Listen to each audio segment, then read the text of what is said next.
বাংলাদেশ মানব জোটের পক্ষ থেকে আমি কাজী মোশাররফ হোসেন আজকে পুরাই একটা ভিন্ন বিষয় আলোচনা করছি।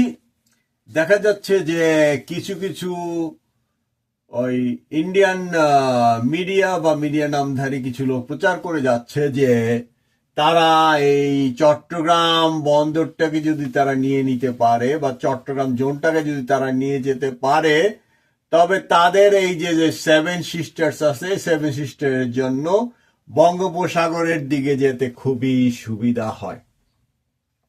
আমার একটু খারাপ লাগে এই কারণে যে যেই যে ভিডিওগুলো তৈরি করে বা যারা এই কাহিনীগুলো দেখে বা দিবা স্বপ্নগুলো দেখে, তারা হলো বাঙালি। যদি তারা বাঙালি না হইতো তাহলে আমার কোনো আক্ষেপ থাকতো না।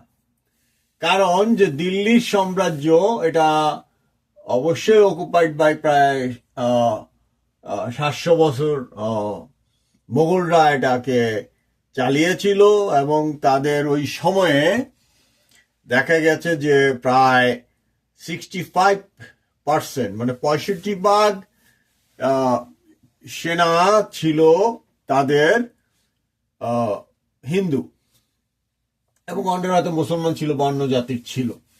এবং সেখানে মজার ঘটনা হইল যে আওরঙ্গজেবের সময়কালে যে মারাঠা বা শিবাজিকে নিয়ে যারা গর্ববোধ করে, সে ছিল মাদ্রাজ বা ওই এলাকার, গুজরাট ওই এলাকাটার ভিতরে ছিল, এবং তার বাবা ছিল একজন জায়গির, সেটা আওরঙ্গজেবের পক্ষে অনেক যুদ্ধও করেছে।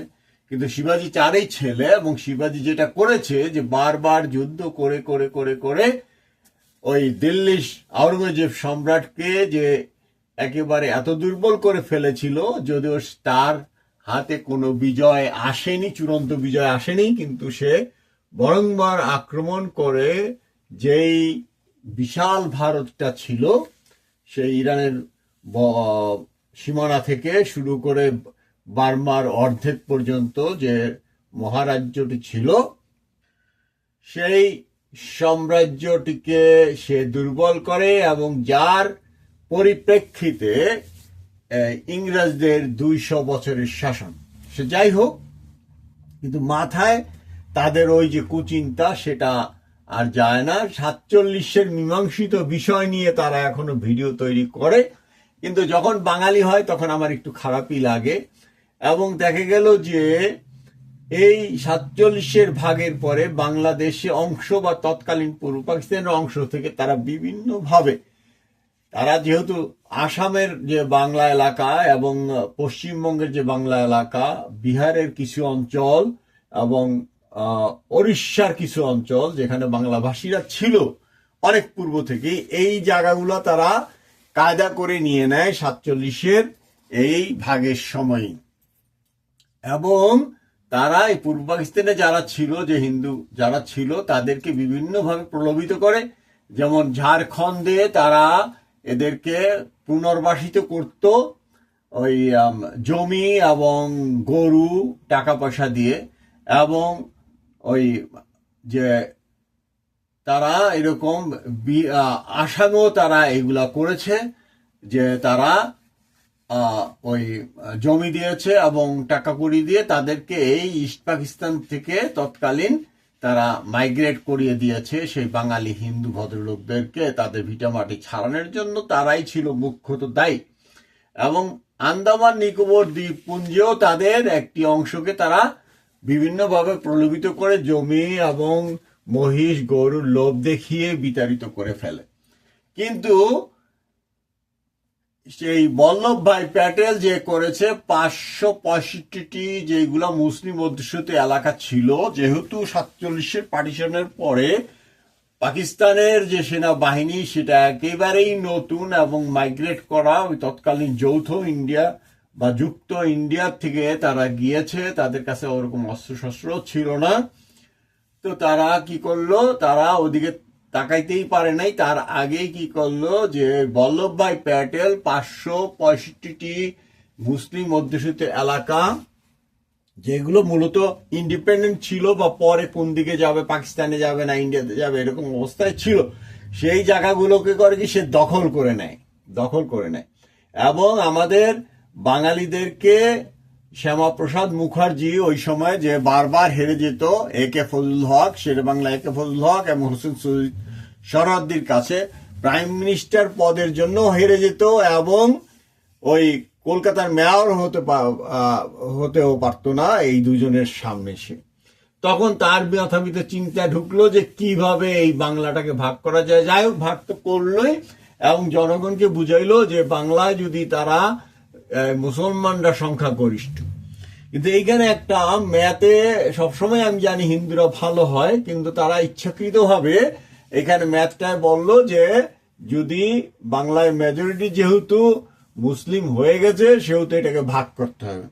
কিন্তু আসল কথা ছিল এরকম যে এই যে বাংলা যে খণ্ডটুকু এখন বাংলাদেশ এবং যদি পশ্চিমবঙ্গ, ওড়িশা এবং বিহারের কিছু অংশ, ঝাড়খণ্ডের কিছু অংশ এবং আসামের যে অংশটা ছিল এবং আরাকান, এই টোটাল যে এই এলাকাটা আছে, এই আরাকান থেকে শুরু করে এই চট্টগ্রামের পার্শ্ববর্তী এলাকা, আসাম এবং পশ্চিমবঙ্গ এবং বিহারের বৃহত্তর একটি জেলা পুরোটাই বাঙালি অধ্যুষিত এবং ঝাড়খণ্ডের অনেকাংশই বাঙালি এবং ওড়িশারও কিয়দংশ বাঙালি।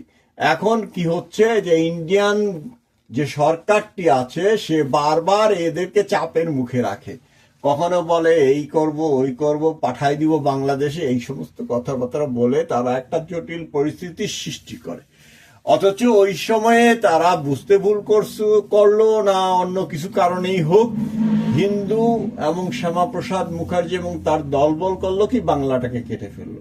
অথচ দেখেন যে এইখানে যদি এই ওয়েস্ট বেঙ্গল সহ ঝাড়খণ্ড এবং বিহারের অংশ বিশেষ সহ এদিকে মেঘালয়, আসাম, মণিপুর, মিজোরাম এবং ত্রিপুরাটা তো পুরাই বাঙালি বলা যায়, এখানে 60% উপরেই বাঙালি, মুসলিমও ছিল প্রায় 10% এবং আরাকানেও মুসলমান হিন্দু এরা ছিল।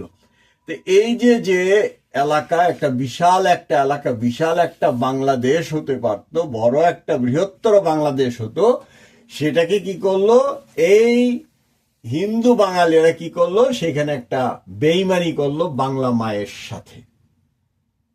বেইমানি করে এখন তাদের কোনো কিছু হইলেই ওই দিল্লিতে যেতে হচ্ছে, কখনো বিভিন্ন ধরনের ওই আধার কার্ড থেকে শুরু করে নানান ধরনের কার্ডের খেলার মধ্যে দিল্লির সাথে তাদের বোঝাপড়া একটা থেকেই যায়, একটা টান পড়ানো থেকেই যায়। কিন্তু তারা যে ওই যে মারাঠা শিবাজির যে উত্তরসূরি আছে তাদেরকে যে তারা কি করে, তাদেরকে তারা খুবই লাইক করে।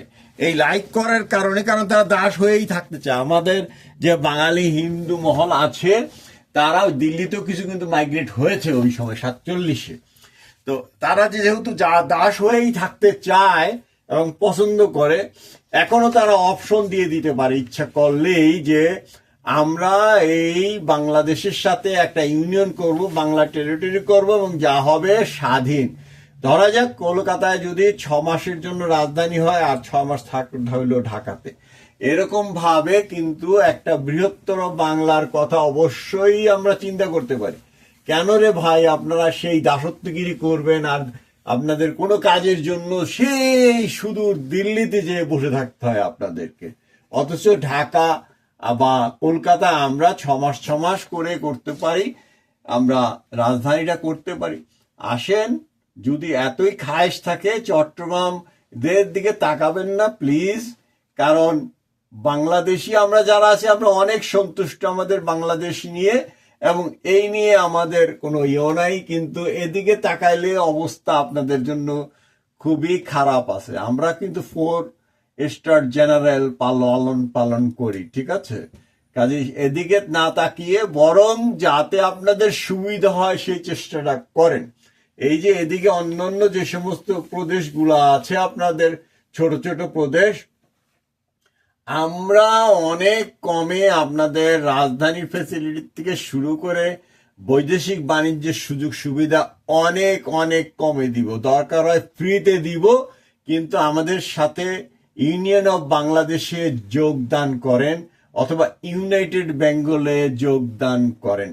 এর ফলে আপনাদের যে ওই যে মাথার মধ্যে চিন্তা চট্টগ্রাম দখলে যাবেন, এই চিন্তা মোটেও করবেন না। কারণ এর জন্য আমার বাংলাদেশি ভাইয়েরা বোনেরা সবাই মিলে প্রস্তুত আছে।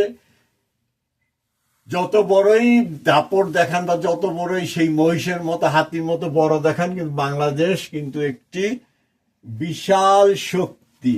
এর দিকে ভুলেও তাকায় দেখার চেষ্টা করবেন না। যদি বাংলা প্রীতি থাকে আপনাদের, most welcome, most welcome, most welcome. Greater Bengal বা ইউনাইটেড বেঙ্গলে জয়েন করেন।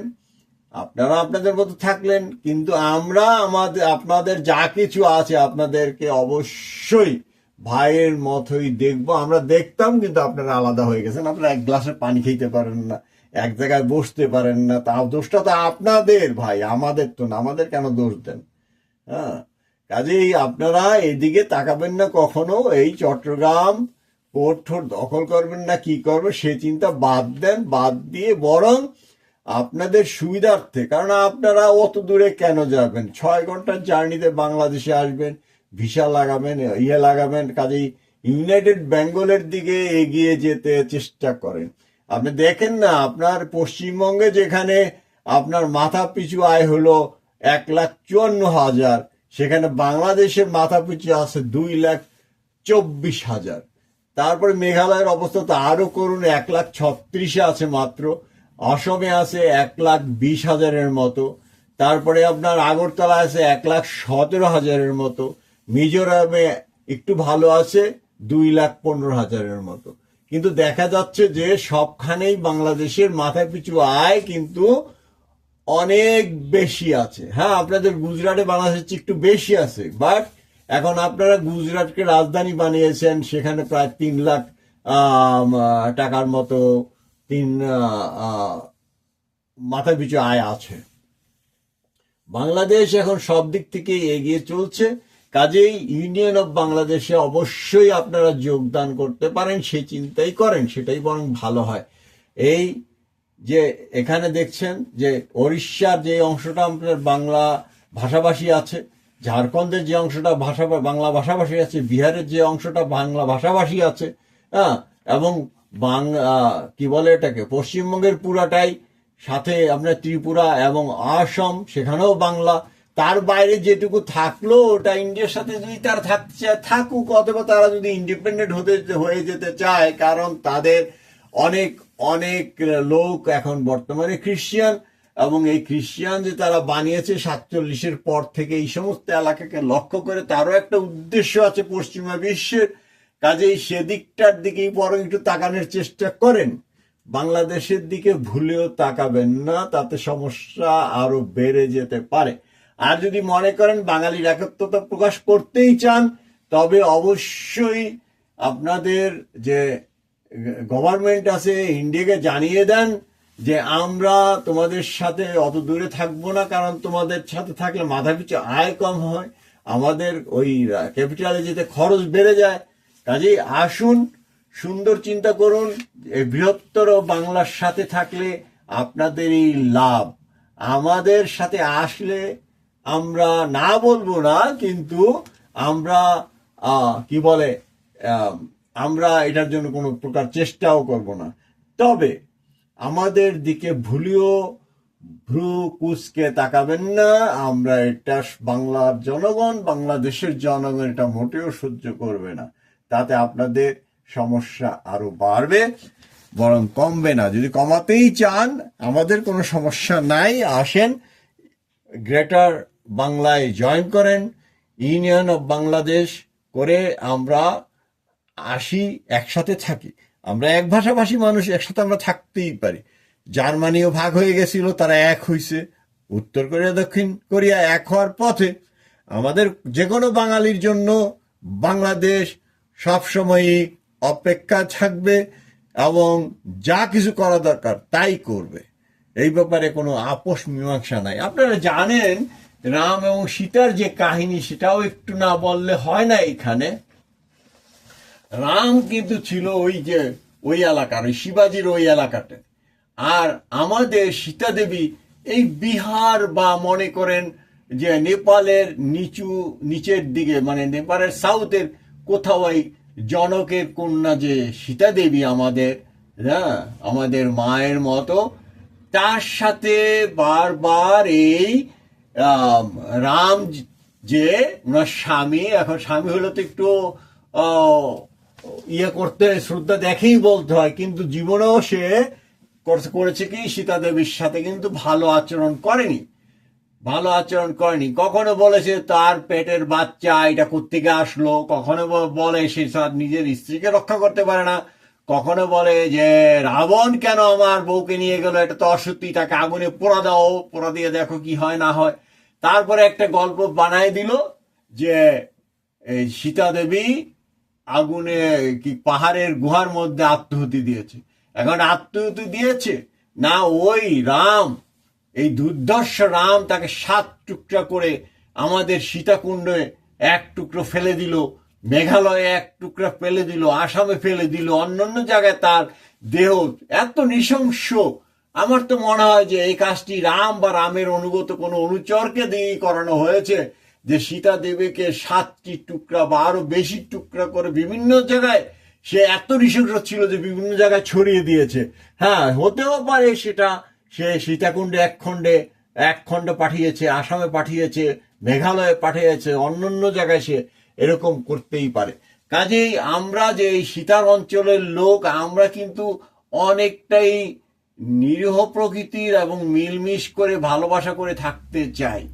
আপনারা যদি ওই নৃশংস লোকগুলার দিকে তাকান, আমার তো মনে হয় যে এই যে রাম সীতার কাহিনী, এর মধ্যে দেবতা ভাবে আমি সাধারণ একটা গল্পর ভাবে নেওয়ার জন্য অনুরোধ করছি আপনাদেরকে, যে একটা গল্প হিসেবেই নেন, কিন্তু এই গল্পে রামের যে চরিত্র, এই চরিত্রটা কিন্তু একটা দুর্দর্শ প্রকৃতির এবং নীচ প্রকৃতির। কারণ তিনি তার বউকে সন্দেহ করেন, তিনি তার বউকে কি বলে রক্ষা করতে পারেন না, তিনি তার স্ত্রীকে যে রক্ষা করতে পারেন না, তার স্ত্রীর গর্ভের সন্তানকে পর্যন্ত তিনি সন্দেহ করেন। কাজেই আমরা ওই এলাকার লোকদের সাথে এই যে বেশি মিল দেখান বাঙালি হয়ে, এটা কিন্তু মনে হয় এটা ঠিক না। বরং আমরা বাঙালি আমরা যাতে মিলেমিশে থাকতে পারি সে চেষ্টাটাই করেন। আজকের এপিসোডে এই পর্যন্তই। আল্লাহ হাফেজ।